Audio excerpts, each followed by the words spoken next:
সমিতি এফডিসির উনি নির্বাচনে পরাজিত হয়েছিলেন।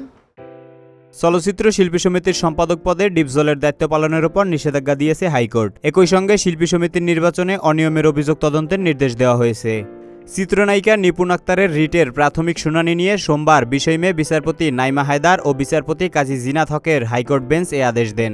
এর আগে গত 15 মে ফলাফল বাতিল করে বাংলাদেশ চলচ্চিত্র শিল্পী সমিতির নতুন নির্বাচন দাবি করেন পরাজিত সম্পাদক প্রার্থী চিত্রনায়িকা নিপুণ আক্তার। ফলাফল বাতিল চেয়ে তিনি এ বিষয়ে হাইকোর্টে একটি রিট দায়ের করেন। এছাড়া বর্তমান কমিটির দায়িত্ব পালনের উপর নিষেধাজ্ঞাও চাওয়া হয় সেই রিটে।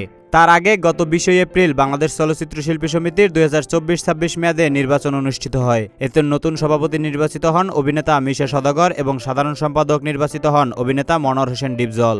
সভাপতি পদে মিশা সওদাগর 265 ভোট পেয়ে বিজয়ী হয়েছেন। তার নিকটতম প্রতিদ্বন্দ্বী মাহমুদ কলি পেয়েছেন 170 ভোট। সাধারণ সম্পাদক পদে মনোয়ার হোসেন ডিপজল পেয়েছেন 225 ভোট। 16 ভোট কম পেয়েছে তার প্রতিদ্বন্দ্বী প্রার্থী অভিনেত্রী নিপুণ আক্তার। সহসভাপতি পদে জয়ী হয়েছেন মাসুদ পারভেজ রুবেল, ভোট পেয়েছেন 231 ও ডিএ তায়েব 234 ভোট। সহসাধারণ সম্পাদক আরমান পেয়েছেন 237 ভোট। সাংগঠনিক সম্পাদক জয় চৌধুরী পেয়েছেন 255 ভোট। আন্তর্জাতিক বিষয়ক সম্পাদক আলেকজান্ডার বো পেয়েছেন 296 ভোট। দপ্তর ও প্রচার সম্পাদক জাকি আলমগীর 245 ভোট। সাংস্কৃতিক ও ক্রীড়া সম্পাদক মামনুল হাসান ইমন পেয়েছেন 235 এবং কোষাধ্যক্ষ পদপ্রার্থী কমল 231 ভোট।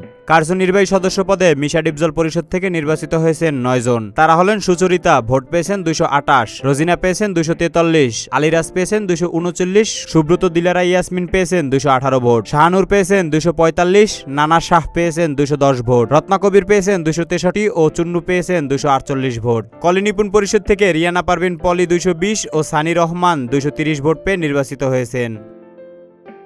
তোফায়েল আহমেদ, সবার কথা।